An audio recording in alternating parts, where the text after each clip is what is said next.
Where do our names come from? Every one of us has a unique story, and a name can offer a glimpse into that. Today, I'm going to explain the origin of every United States president's last name, and also why their parents decided to give them their first names. As a fun bonus, I'll also tell you how common each name is in America today, based on United States Census estimates. This graphic here will reveal the presidents as I talk about them in ranked order of how common their names are. Let's get started, hope you enjoy.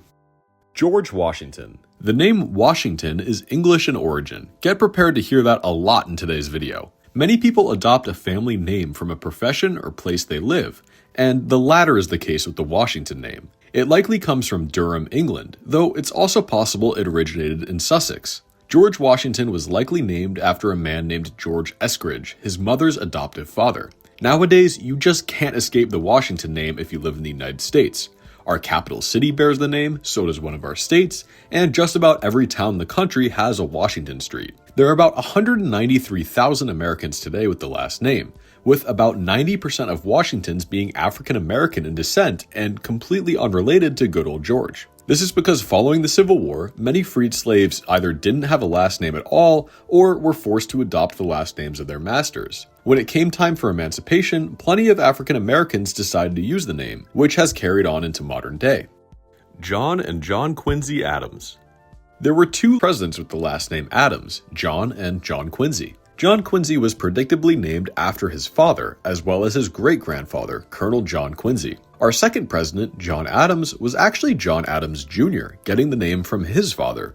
We're up to 4 Johns mentioned in like 20 seconds, so let's shift focus for a second. The name has Dutch and German origin, but in its modern form, it's mostly English. It's derived from the first name, Adam, which goes all the way back to the Hebrew Bible and the book of Genesis story of Adam and Eve, the first 2 humans in the Abrahamic religions. Adams is a very common name in the United States these days, with an estimated 488,000 people bearing the name, which is about the population of Miami. Thomas Jefferson. Similar to the name Adams, the name Jefferson is also derived from a first name, that being the Middle English name Geoffrey, also spelled Jeffrey with a G. As you might have guessed, it simply means son of Geoffrey, which is a common structuring for European last names. Thomas Jefferson was named both after his grandfather and great-grandfather who shared his first name, a common one at the time and still to this day. Jefferson's last name is much less common than his 2 predecessors, with about 44,000 Americans bearing it. Similar to the Washington last name, many emancipated slaves selected Jefferson to be their surname. Roughly 75% of modern Americans with the last name Jefferson are African American in descent. James Madison. Onto the last name Madison, this one also has something in common with its predecessor. They both have son at the end. With Jefferson meaning son of Jeffrey, you might have correctly predicted that Madison means son of Maddie, which could also be spelled Maddie with an E. The names Maddie and Maddie are Middle English in origin, and likely originally come from the names Maud and or Matthew. James Madison was named after his father, James Madison Sr., which is going to become another common theme throughout this video. There are a lot of presidents who are juniors. There are around 31,000 Americans with the last name Madison today. James Monroe. Monroe is the first name we'll be talking about today that does not have any traceable English origins. So what exotic strange land does this name come from? Ireland, and later Scotland. The name refers to the mouth of the River Roe, found in Northern Ireland. A branch of the family moved from Northern Ireland to Scotland around the 11th century, and as you might have guessed, later made their way to America. James was and still is an incredibly common first name. In fact, we had 6 presidents with the name, so it's possible James Monroe wasn't named after anyone in particular, but his maternal grandfather did share the same name. Did you know George Washington isn't the only president to have a national capital named after him? Monroe has the capital city Monrovia, Liberia, named after him, as a tribute for supporting freed African Americans living in the country. Monroe is an incredibly common last name, with only about 63,000 Americans bearing it, but the name certainly gained popularity with the public when a certain movie star came along that went by Marilyn Monroe. Andrew Jackson. Jackson is another very easy name to pinpoint, simply meaning son of Jack. It's of English origin, and the name Jack itself is a medieval variation on the name John, which can be traced all the way back to the Hebrew Bible. Andrew Jackson was named after his father, also named Andrew Jackson. Wow, this might be the most generic name origin story of a president I'll talk about all day. Hammering that point home is the fact that 787,000 Americans have this last name today, which is greater than the population of Seattle. But just you wait, because this doesn't even put him in the top 3 most common presidential names. Martin Van Buren. Martin Van Buren has one of the most foreign-sounding names if you grew up as a native English speaker, but even so, the Van prefix isn't exactly uncommon in America. The name literally translates to from neighbors or by neighbors from its Dutch origin. It's possible that the name is from the province of Gelderland in the Netherlands, which contains a town named Buren. The family made its way to the New Netherlands in the 1630s, which later became New York. Martin Van Buren's paternal grandfather was also named Martin Van Buren, although both men were born with the Dutch spelling of their name using 2 A's. Nowadays, only about 6,800 Americans share the last name, making it one of the least common presidential last names. William Henry and Benjamin Harrison. 2 presidents share the Harrison last name, both William Henry Harrison and his grandson Benjamin Harrison. The name comes from Northern England, and like all of our other son names, literally means son of Harry or son of Henry, a name that was brought to England after the Norman conquest of 1066. Benjamin was an incredibly common first name within the family, with Benjamin Harrison I bringing his family to America around the year 1630. Benjamin Harrison V, the father of William Henry Harrison, was a signer of the Declaration of Independence and the governor of Virginia. President Benjamin Harrison isn't Benjamin Harrison VI, though, because William Henry Harrison's older brother got the name and carried on the numbered titles through that branch of the family. I know, a little complicated. The name continued through that branch until at least Benjamin Harrison IX, who died in 1900. About 207,000 Americans have the last name Harrison today, about the population of Tallahassee. John Tyler. Next is John Tyler, who has another fairly by-the-numbers story behind his name. He got his first name from his father, John Tyler Sr. The last name is, once again, of English origin, this time meaning tile maker or tile layer. Like I mentioned earlier, names based upon professions are fairly common within the English language. Just think of the most common English last name, Smith. It comes from the profession of being a blacksmith or silversmith. Today, about 74,000 Americans have the last name Tyler, placing it right around the middle of our ranking of most common presidential last names. James K. Polk. James K. Polk has the next presidential last name on our list to not be of English origin. The name Polk has its origins in the Scottish language, a shortened version of the name Pollock. It was a habitational name meant to describe someone who lived near a pool or marshy area, and ended up spreading to Ireland and northern England. There's also Slavic and German variations of this name, but as far as we can tell, this was not the same Polk family that the 11th president got his name from. He was named after his maternal grandfather, James Knox, who gave James K. Polk both his first and middle names. About 30,000 people share the last name in the United States today. Zachary Taylor. Like Tyler, the name Taylor is an occupational name, this time meaning, well, tailor. The name was brought over to England during the Norman invasion in 1066 and has plenty of equivalents in other languages, for example, Schneider in German. President Zachary Taylor was named after his paternal grandfather, also named Zachary Taylor, who was a wealthy Virginia landowner. Today, the name is found among 851,000 Americans, making it the 3rd most common of any presidential last name. For reference, that's about the population of San Francisco. Before I reveal the top 2, do you think you can guess them? Millard Fillmore. Onto Millard Fillmore, his last name comes from England as well, specifically Kent, which is where a lot of my ancestors were from too. The name is a shortened version of Phillimore or Finnemore, also originating in medieval England. He got his first name from his mother's maiden name, Millard. In America, Fillmore is one of the least common last names of a president. Only about 4,900 people have the name. Franklin Pierce.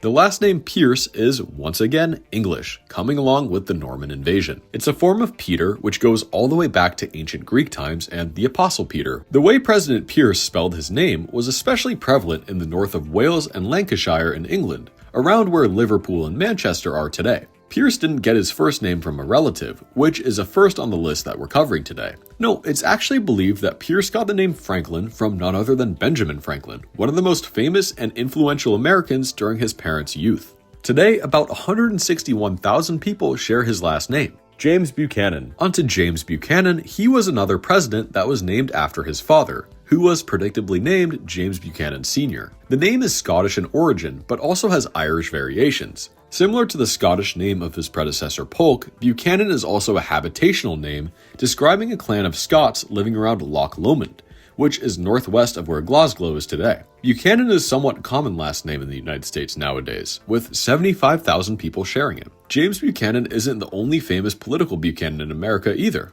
Pat Buchanan was a White House communications director who ran for president 3 times, in 1992, 1996, and 2000. Abraham Lincoln. Despite being one of the most well-known presidents, Abraham Lincoln's last name isn't all too common today, with only about 19,000 people sharing it. It is, once again, a habitational name coming from the city of Lincoln in England. Similar to the last names Washington and Jefferson, many emancipated African Americans took on the name, although nowhere near as many as the former two. When it comes to Lincoln's first name, you might be aware that the name Abraham is originally of Hebrew origin, holding significant importance in Judaism, Christianity, and Islamic traditions, collectively known as the Abrahamic religions. Lincoln got the name from his paternal grandfather, Captain Abraham Lincoln, who served in the Revolutionary War, but the name goes back much, much further than that, as you might imagine. Andrew and Lyndon Johnson. Okay, if you predicted that Johnson would be the most popular last name on the list, you would be correct. About 2,193,000 people in America have the last name, which isn't far off from the population of Houston. Not one, but 2 presidents share the last name, and they're the only 2 presidents to share a name but not be closely related. The Adams and Bushes were father-son duos, the Harrisons were grandfather and grandson, the Roosevelts were 5th cousins, but we have no such connection for Andrew Johnson and Lyndon B. Johnson because of how common the name is. The name is English in origin, meaning son of John, and has a whole bunch of variations in other languages. For the origins of Johnson's first names, Andrew Johnson got his from his grandfathers, who were conveniently both named Andrew. Lyndon got his name from a Texas County lawyer named Walter C. Lyndon that his father admired, though his mother chose to change the spelling to include a Y. Ulysses S. Grant. President Ulysses S. Grant has an interesting story when it comes to where he got his first name compared to many other presidents. His first name wasn't actually Ulysses when he was born, it was Hiram, a name he was never fond of and dropped when he started attending West Point. Ulysses is actually the Latinized form of the Greek name Odysseus, the legendary king of Ithaca and protagonist of the Odyssey. His last name has Irish, English, and especially Scottish prevalence, originating from the Normans. It's an anglicized version of the French name Grand, describing someone tall or large. Ulysses S. Grant was neither, standing at about 5'8" and weighing in at 150 pounds, but that just goes to show how names can evolve far beyond their original meaning. Around 158,000 people carry the name today, or about the population of Charleston, South Carolina. Rutherford B. Hayes. Rutherford Hayes has one of the more unique sounding first names of the presidents, a name that very much comes off as a product of the 19th century. No offense to any Rutherfords who may be watching. The first name was shared by both his father and paternal grandfather. In terms of his last name, I think it's safe to say this is a much more well-known name than his first. The origin of the name Hayes is a bit hard to pinpoint, primarily being found in Ireland and England and likely originating with, once again, the Normans. The Irish version is more common and may have actually originated from the name of a Celtic god. It makes the top 10 most common presidential last names today, with about 221,000 people having it, about the population of Baton Rouge, Louisiana. James A. Garfield. Onto James A. Garfield, no, his last name sadly does not come from our lasagna-loving friend who hates Mondays. The name is English, describing a triangular piece of land or a field. I was surprised by how uncommon this surname is in modern America, with only about 5,100 Garfields out there, making it the 7th least common out of any president's last name. James got his first name from his brother, who sadly died a premature death at age 2, Chester A. Arthur.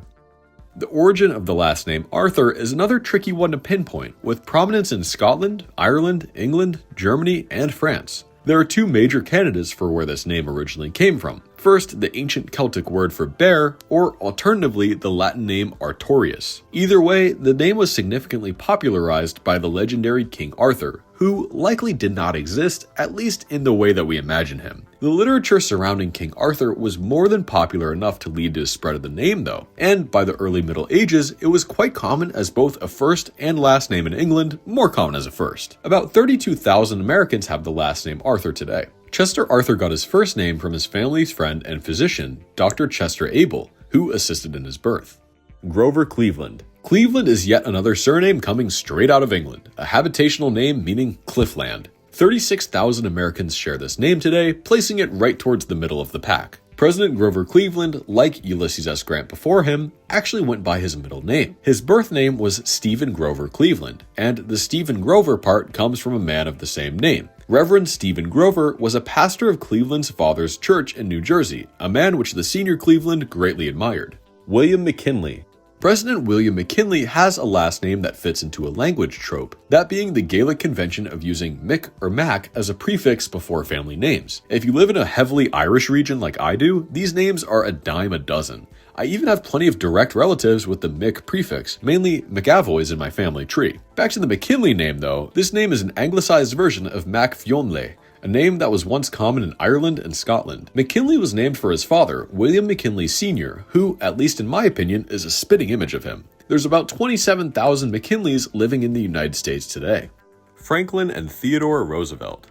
The name Roosevelt carries a sense of prestige that few other names in American politics have been able to replicate since. Okay, yeah, Kennedy belongs on that list too. The name is Dutch in origin, meaning Rosefield. Theodore and Franklin Roosevelt's common ancestor, Claes Martensen von Rosenvelt, I hope I said that right, immigrated to New Amsterdam around 1650. This spawned the two main branches of the American Roosevelts, the Oyster Bay branch, which Theodore Roosevelt belonged to, and the Hyde Park branch, which Franklin Roosevelt belonged to. The two men were fifth cousins, a very distant relation in which only 1/64th of DNA is shared. Theodore Roosevelt got his first name from his father, Theodore Roosevelt Sr., while Franklin Roosevelt got his from his great-uncle, Franklin Hughes Delano. The Roosevelt name is not incredibly common these days, with only about 24,000 Americans sharing it. William Howard Taft.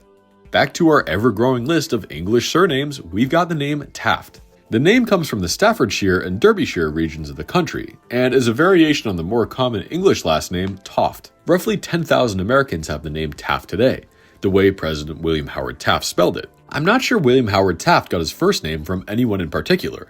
I couldn't find any direct relatives on his family tree sharing the name. If anyone in the comments has evidence to the contrary, please let me know. Woodrow Wilson. Now onto the president that'll round out our top 3 most common presidential last names in America, we've got Woodrow Wilson. The Wilson name is shared by about 925,000 Americans, close to the population of Columbus, Ohio. The name is English in origin, and I'm sure by this point in the video, you guys are smart enough to figure out that it means son of Will or son of William. Woodrow Wilson is another president who went by his middle name, not his first name, which was actually Thomas. Woodrow was his mother's maiden name. Warren G. Harding. Funny enough, Franklin Roosevelt was not the only president who got his first name from a great-uncle, with Warren Harding falling under the same circumstances. His great-uncle Warren Bancroft was a well-known Methodist pastor from Wisconsin during the back half of the 19th century. The last name Harding is English in origin, originally meaning the hard one. It remains more common in England than America these days, with only about 45,000 Americans sharing the name. Calvin Coolidge. Onto Calvin Coolidge, this president has one of the least common presidential last names in America today, with only about 3,400 Coolidges out there. The name is English in origin, and has conflicting explanations regarding its meaning. I've seen some sources say it's a habitational name, meaning cool ridge, but others claim it's an occupational one, referring to someone who works at a college or a university. Either way, the name made its way to America in the 1630s when Calvin Coolidge's ancestor, John Coolidge, made his way to Watertown, Massachusetts. I can personally attest that there are plenty of things named Coolidge in Massachusetts today. Not necessarily after the president, but certainly folks on that same family tree. Coolidge Corner is a neighborhood in Brookline that has a really cool movie theater if you're ever in the area. Anyways, Calvin Coolidge got his first and middle name from his father, John Calvin Coolidge Sr. Yup, Silent Cal was another president who went by his middle name instead of his first. Herbert Hoover. It's time for another president with a non-English last name. Herbert Hoover. This actually becomes a more common phenomenon with presidents of the last 100 years, due to large waves of non-English immigrants starting to arrive in the back half of the 19th century. Hoover is an Americanized version of the German name Huber, a name of status meaning someone who owns a large chunk of land, or larger than normal for the time, at least. The Americanization of foreign names became more and more common by the time we get to the beginning of the 20th century. People wanted to change their names in order to assimilate to their new country. For example, my great-great-grandfather was born in Ireland with the first name Malachi, but changed it to Alexander upon moving to the United States. I guarantee the vast majority of Americans who have been here a few generations can find something similar in their family tree if they do the research. Genealogy lesson aside, I don't think Herbert Hoover got his first name from anyone specifically. His parents might have just liked the name. About 66,000 people share the name today. Harry S. Truman. Harry Truman has another relatively simple origin regarding his last name. The name Truman is, once again, English, meaning trustworthy man or faithful man. The film The Truman Show intentionally uses this name to mean true man due to Truman being the only real person in a city filled with actors. It's an uncommon last name in America these days, with only 6,400 people sharing it. Harry Truman got his name from his maternal uncle, Harrison Young. Harrison went by Harry as a nickname, but Harry Truman's full name is just Harry. Dwight D. Eisenhower. I told you, non-English presidential last names would become more common from here on out, and that's the case with Dwight Eisenhower. Eisenhower, like Hoover, is an Americanized version of a German name, this time Eisenhower. The name refers to an ironworker, specifically in Western Germany. Remember, Germans were the biggest immigrant group in the United States for over half a century, coming in large waves primarily between the 1820s and World War I. If you're an American with primarily European heritage, there's a good chance you got a German immigrant or two in your family tree like I do. President Eisenhower was named David Dwight Eisenhower, but his mother switched it around to Dwight David Eisenhower very shortly afterwards. He got the name Dwight from the evangelist Dwight L. Moody. Today, there are only about 1,300 Eisenhowers living in America, making it the third least common name of any president. Before I reveal them, can you guess the bottom two? The least common might be a little obvious, but the second least common might surprise you. John F. Kennedy. Like the Roosevelt name, the Kennedy name holds a sense of prestige in America that few other names in politics do. The name is Irish in origin, which checks out considering the family is centered in Massachusetts, the second most Irish state in the country, myself included. The name is an anglicized version of the Gaelic name O'Kennedy or O'Kennedy. John F. Kennedy got his first and middle name from his maternal grandfather, Mayor of Boston John F. Fitzgerald. Today, 203,000 Americans have the last name Kennedy, which is about the population of Little Rock, Arkansas. Richard Nixon. Alright, we just went through 3 non-English last names in a row, so it's time to go back to the land of crumpets and tea. The last name Nixon is Northern English in origin, and a variation of the middle name Nikke, a shortened form of Nicholas. The name falls right in the middle of our ranking of how common it is, with about 43,000 Americans sharing it. Richard Nixon's father was a history buff and proud of his English heritage, and elected to name 4 of his 5 sons after English kings. Richard was named after Richard the Lionheart, King of England from 1189 to 1199. He also had brothers named after Harold II, Edward VII, and the legendary King Arthur. His other brother was named Donald for some reason. Gerald Ford. Gerald Ford is another president with an English last name, and a pretty common one at that. 211,000 Americans have the last name Ford, including some pretty famous ones, like Henry Ford, Harrison Ford, and Lita Ford. The name is a habitational one, describing someone who lived near a ford, which is a shallow enough stretch in a river or a stream to walk across. Gerald Ford was actually born Leslie Lynch King Jr., named after his birth father, but his mother switched his name to Gerald Ford when he was still very young. This is because she remarried to a man named Gerald Rudolph Ford, who would become the future president's stepfather and, by all accounts, raise him as his own. Jimmy Carter. Continuing our streak of English names, we've got Carter. Carter is an occupational name for a transporter of goods, hence its similarity to the words carrier or cart. The story of Jimmy Carter's first name is a pretty simple one, with his father sharing the exact same name. Today, 428,000 Americans have the name, making it one of the most common on the list. That's about equal to the population of Minneapolis. Ronald Reagan. Both spellings of Reagan, with and without the letter A, come from the Irish name O'Regan, which itself is an anglicized version of the name O'Regan. Only about 19,000 Americans share this name today, with the Reagan spelling being the more common of the two. I couldn't find anything on Ronald Reagan being named after anyone in particular. As you might be able to tell, this has become a more common phenomenon in the last century or so. George H.W. and George W. Bush. On to our final duo of presidents sharing the last name, we've got father and son George H.W. Bush and George W. Bush. I think it's fairly obvious George W. Bush was named after his father, so we'll get that out of the way first. The name is primarily English in origin, although there are German variants too. It's a habitational name, meaning someone who lived by a thicket or bushy area, so it's pretty literal in that sense. About 96,000 Americans share the last name today, but I would imagine most of them don't live near a bushy area. I mentioned W was named after his father, but where did George H.W. Bush get his first name from? Well, his maternal grandfather gave him not only his first name, but his first and two middle names. The man was named George Herbert Walker. Bill Clinton. Now onto the Clinton last name. This is another pretty simple one. It's English in origin and habitational, meaning settlement on a hill or town by the cliff, with the Old English words for rock and settlement being clint and tun respectively. It's a less common one in America, with only about 19,000 people sharing the name. Bill Clinton actually has a similar name change situation to fellow President Gerald Ford, being born under a different name and then taking on his stepfather's. He was born William Jefferson Blythe III, after his biological father, and then changed his last name to Clinton at age 15. This was a gesture to his stepfather, Roger Clinton, who raised him. Bill Clinton never even got to meet his biological father. Barack Obama.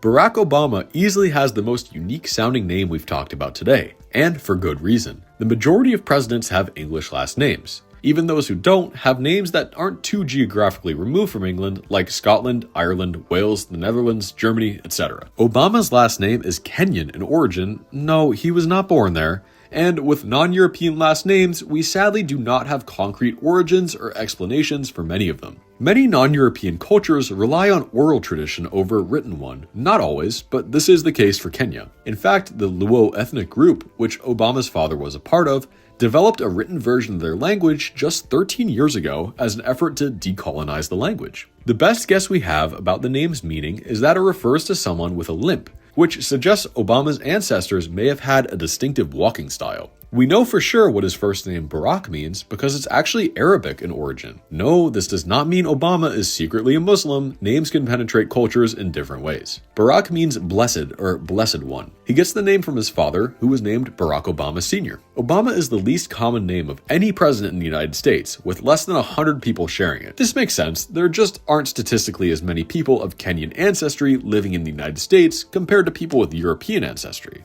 Donald Trump. Donald Trump's last name is another German one that was Americanized upon the family immigrating to the United States. The original name was Drumpf, with Trump's paternal grandfather born as Friedrich Drumpf in Germany before switching it to Trump in 1885 after moving to America. The Trump last name is pretty uncommon in the United States, with only about 4,300 people sharing it. I don't think Donald Trump got his first name from anyone in particular. It seems to have just been a name that his parents liked.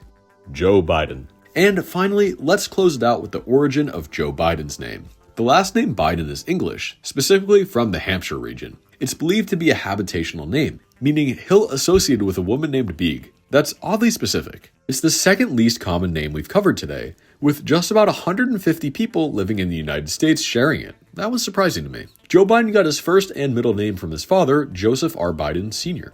So there you have it. The names of every president explained. Here's one last look at the ranking of how common each name is in the United States today. And just for fun, here's a breakdown of how many presidential names came from each language.